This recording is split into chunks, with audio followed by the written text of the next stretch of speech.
What's up, everyone? Bandai just dropped the Season 2 patch notes the other day, and last time they were pretty conservative with their changes. This time looks like they went a little more in-depth on some characters. Not quite as many changes, since they didn't do the general ammo adjustments on everyone, but I think the changes they did add are mostly bigger ones.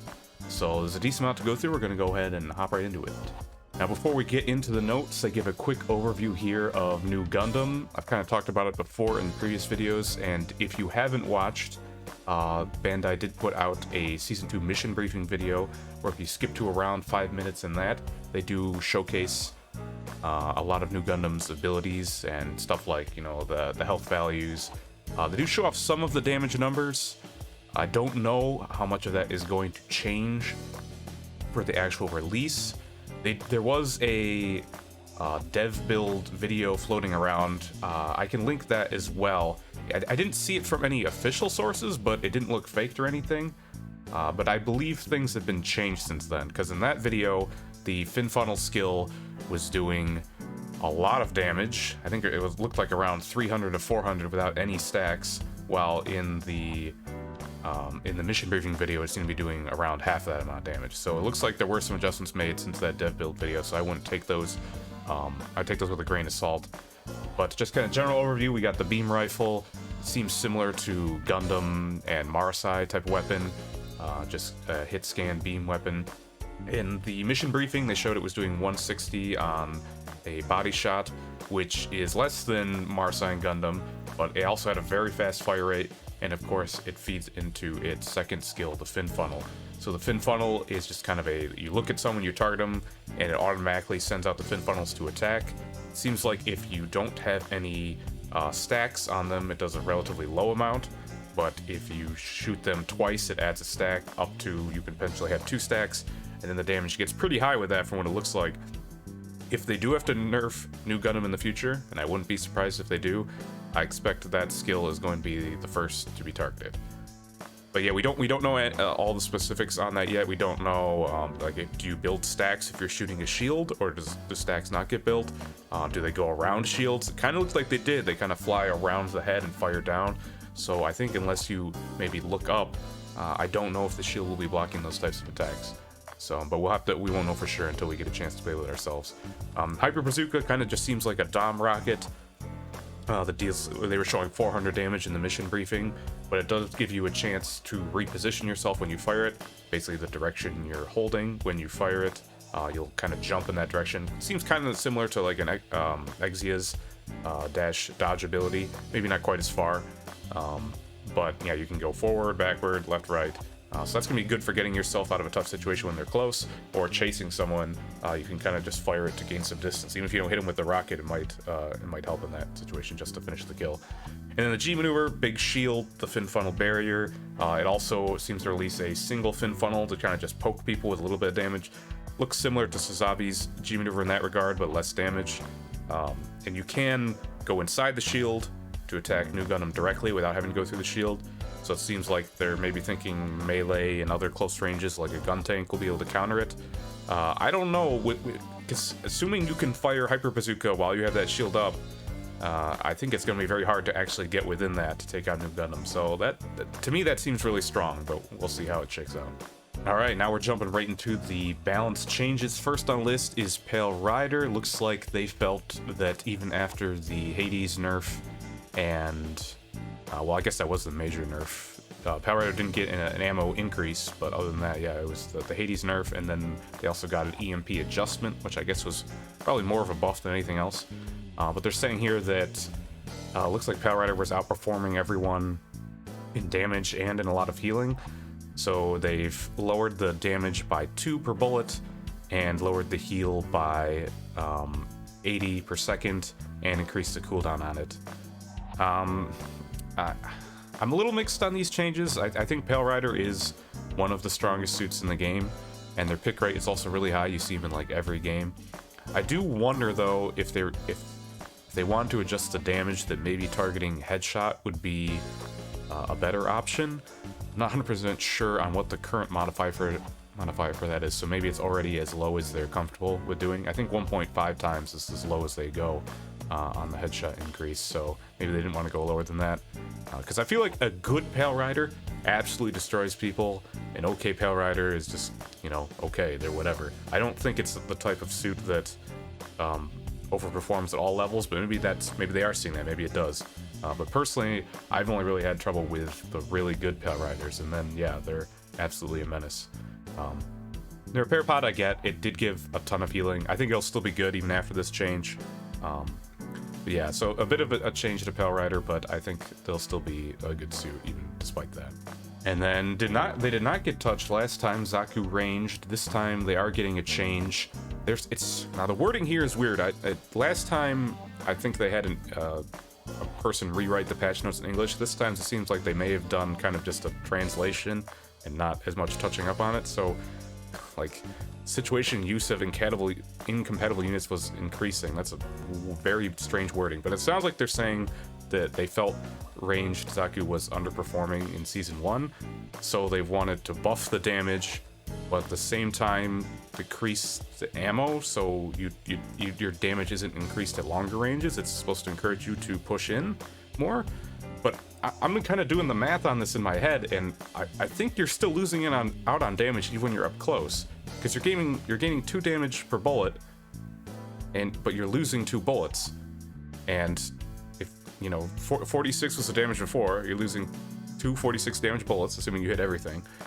That's 92 damage, and you're gaining 2 damage per bullet, so 2 times 28. 2 times 28 is less than 2 times 46, so assuming you hit every bullet, I think this is a nerf to damage, unless I'm misunderstanding. I don't know.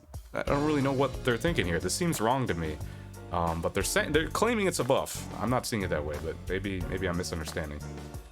And then they do claim it's a nerf on He-Hawk Slash. They're saying you're going to be doing more damage, so they adjusted how long it takes to charge. In their minds, I think they're saying that it means it's still going to charge in about the same amount of time, but since you're doing more damage, they need to adjust it.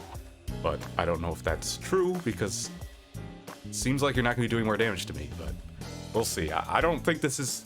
Even if this is a buff, it doesn't seem like a major one, so I don't really know what this is going to change as Zaku Ranged, to be honest. This kind of seems like either a nerf or like a nothing buff, but maybe, I don't know, maybe with headshots it works out to be more damage.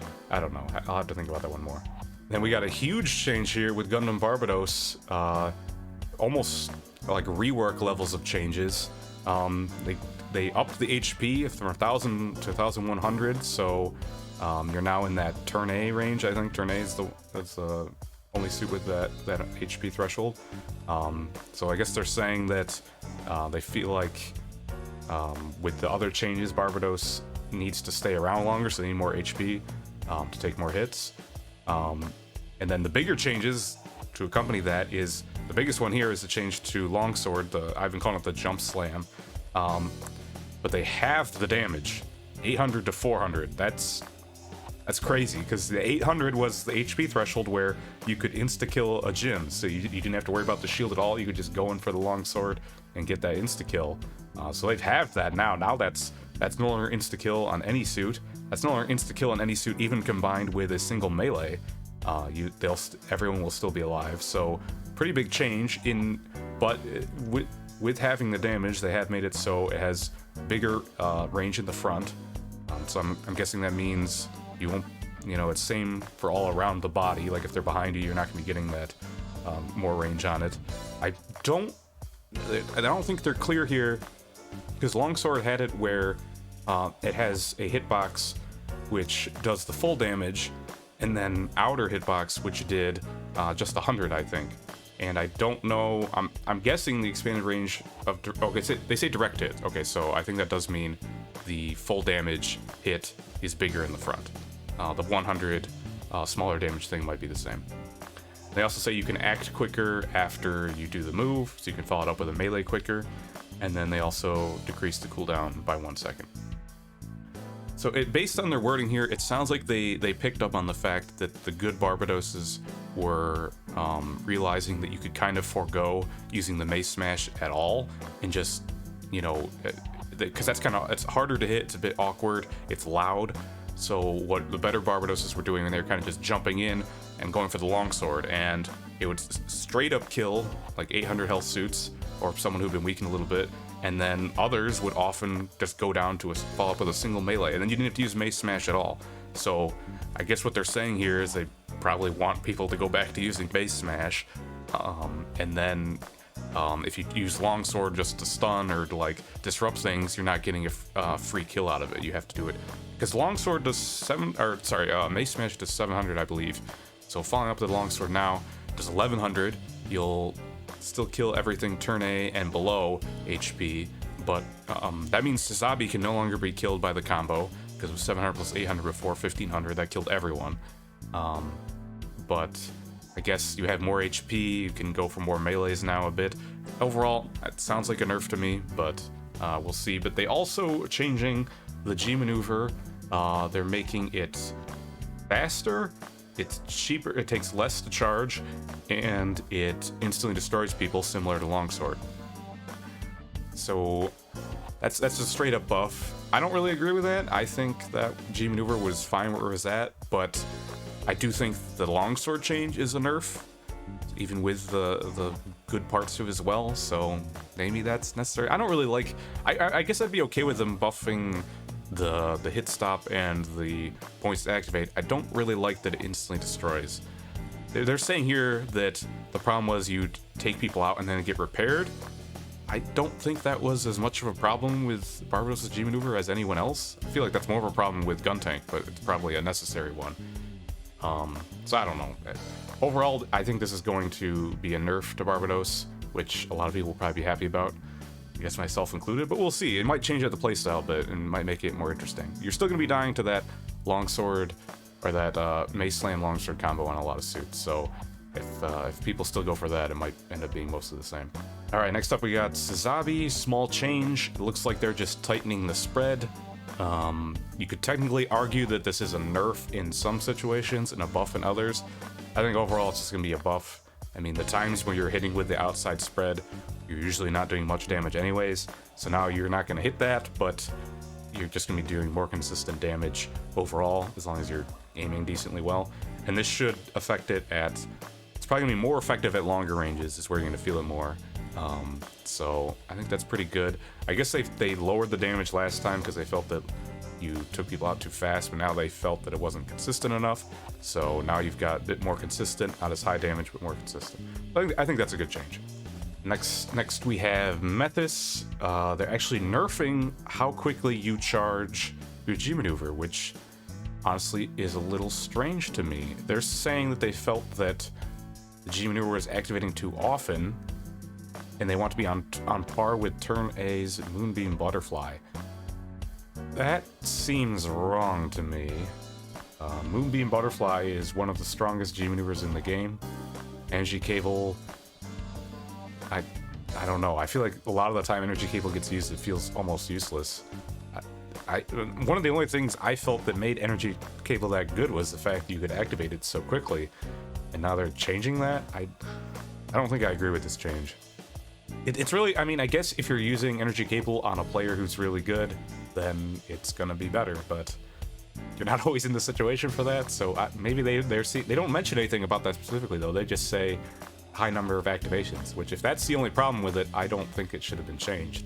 But if it's performing well outside of that, maybe, I don't know. Weird change, in my opinion. I don't think it was necessary. Okay, next is Dom Trooper.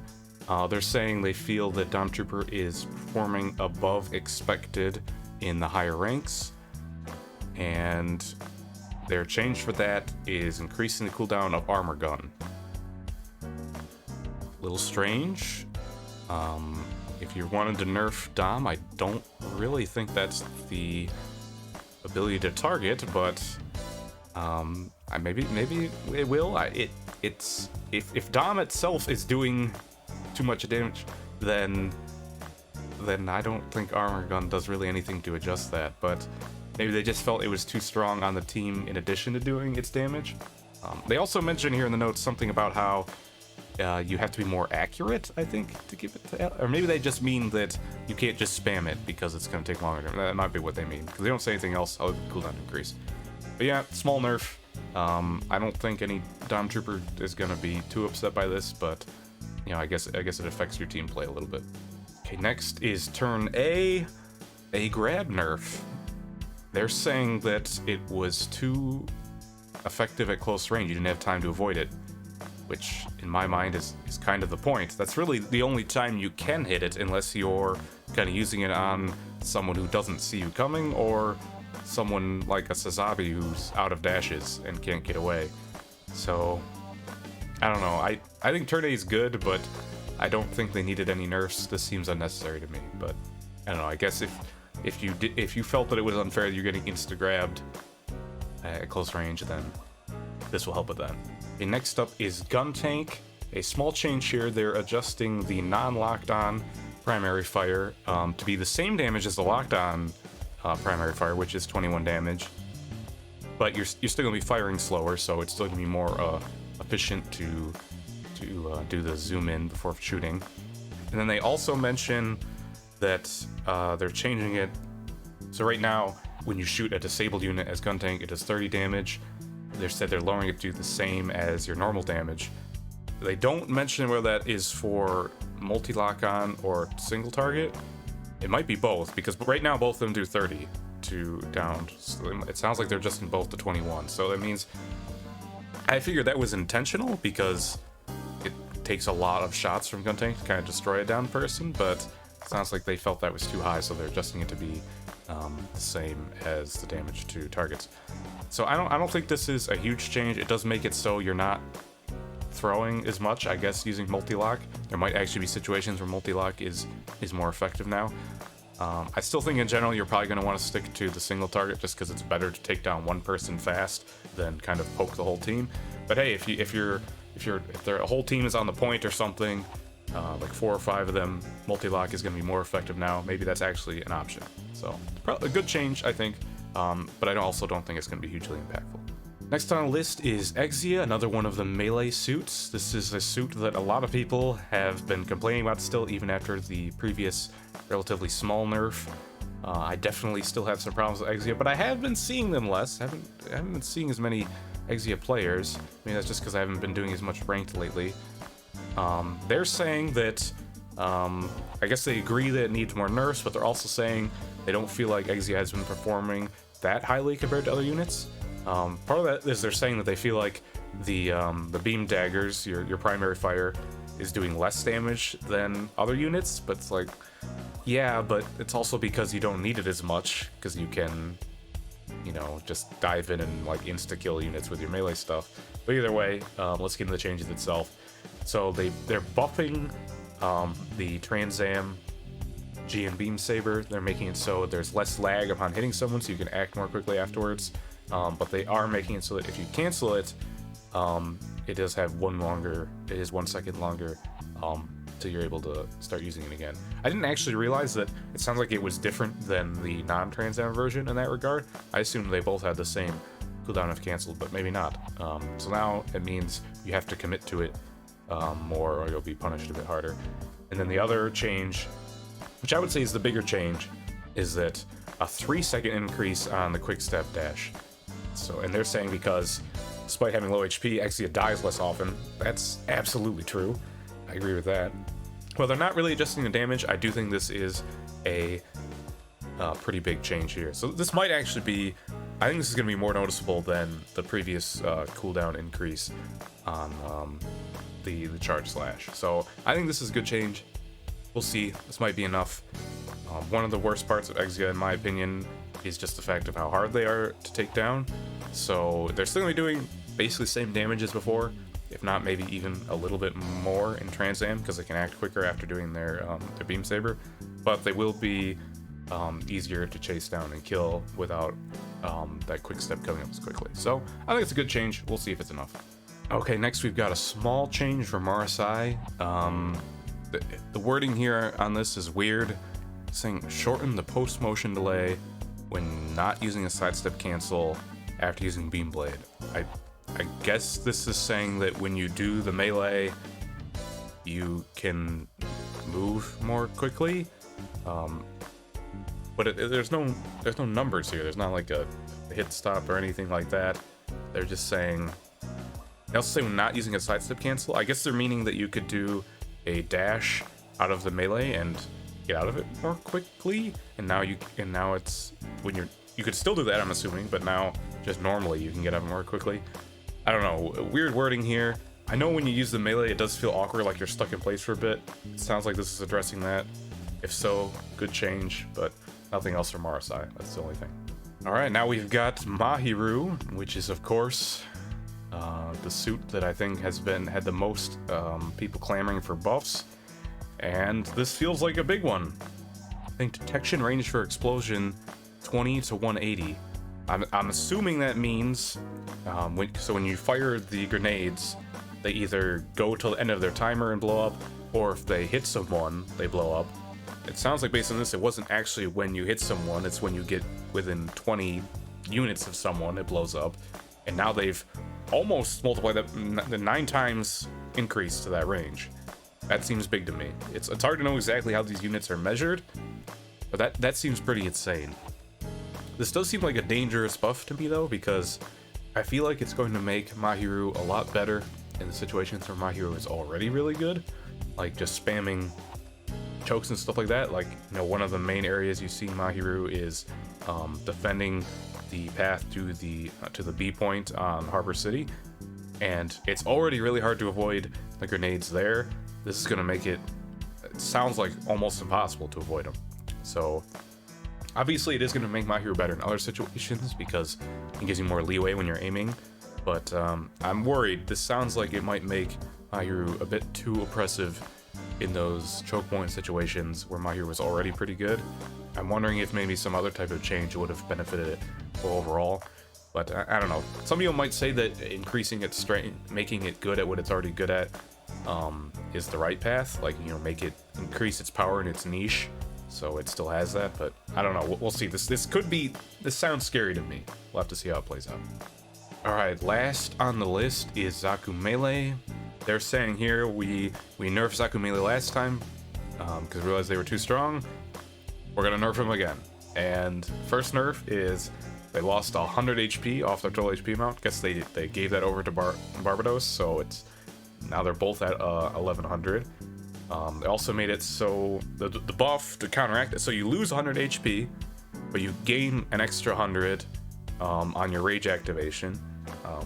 So it kind of equals out, but the thing is, you always have HP unless you're dead.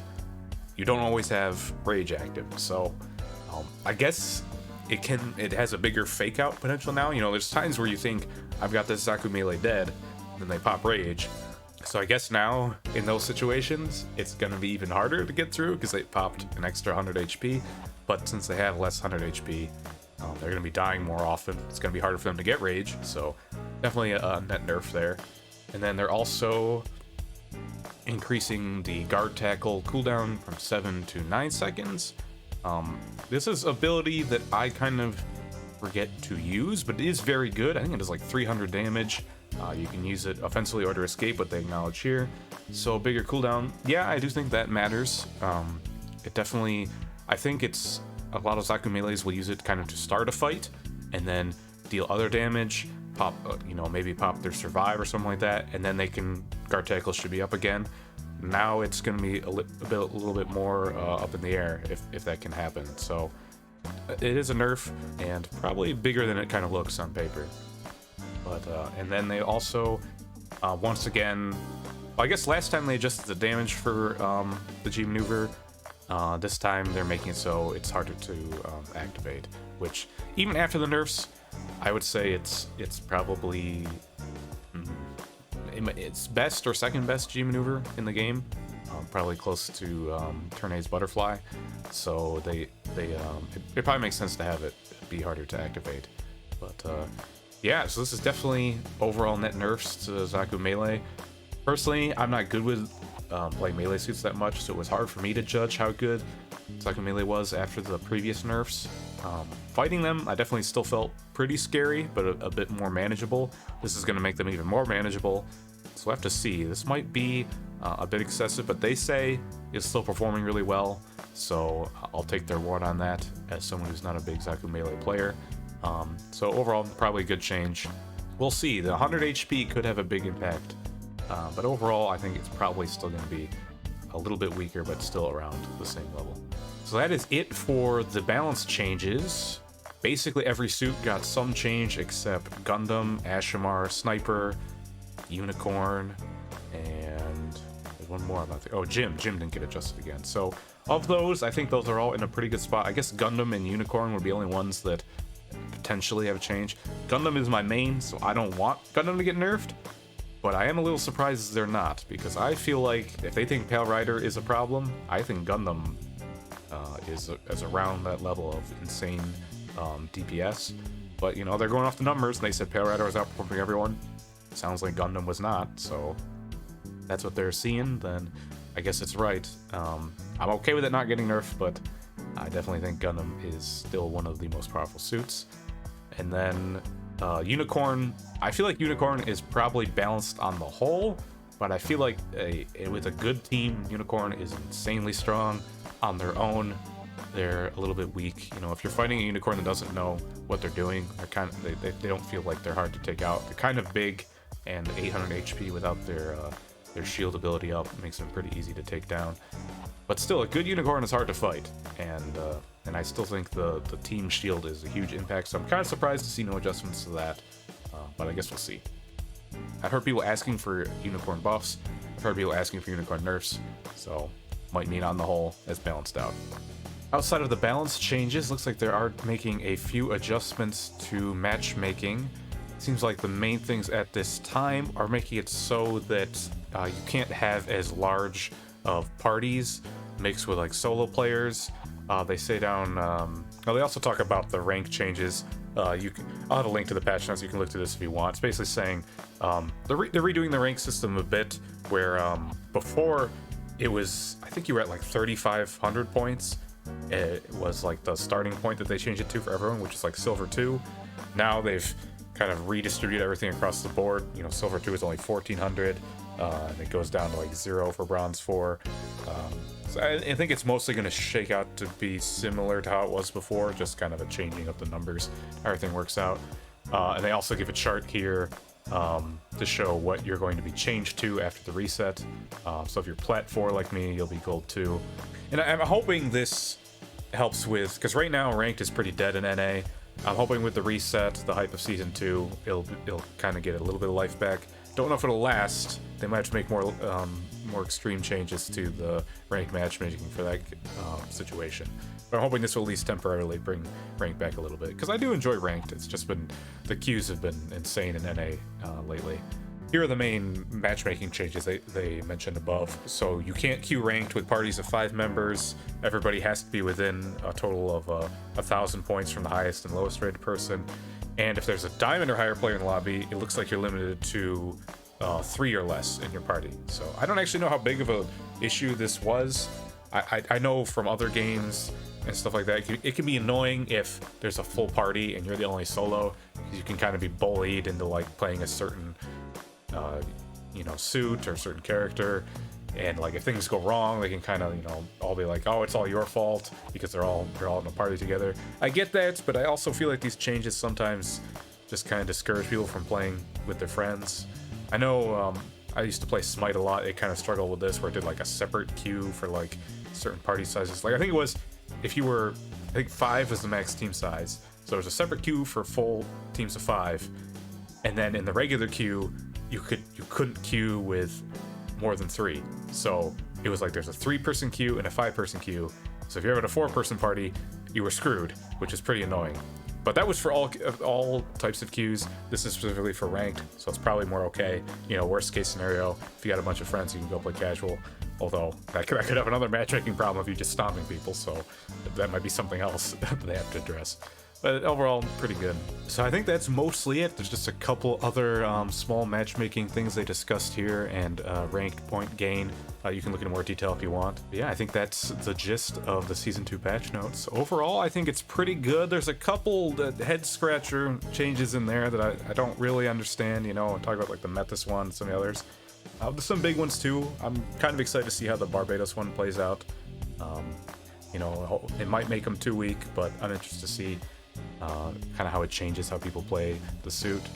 But yeah, I'm interested in hearing all of your thoughts. I'm sure some of you will be excited about the Barbatos change. I know that's a frustrating suit to face for a lot of people. And, you know, Zaku Melee and Exia also got nerfs, not as big. But yeah, I'm interested in hearing all of your thoughts. And of course, I'm excited for Season 2 to come, new Gundam, the new map, and all of these changes. So yeah, let me know your thoughts. Thanks for watching, and I'll see you in Season 2.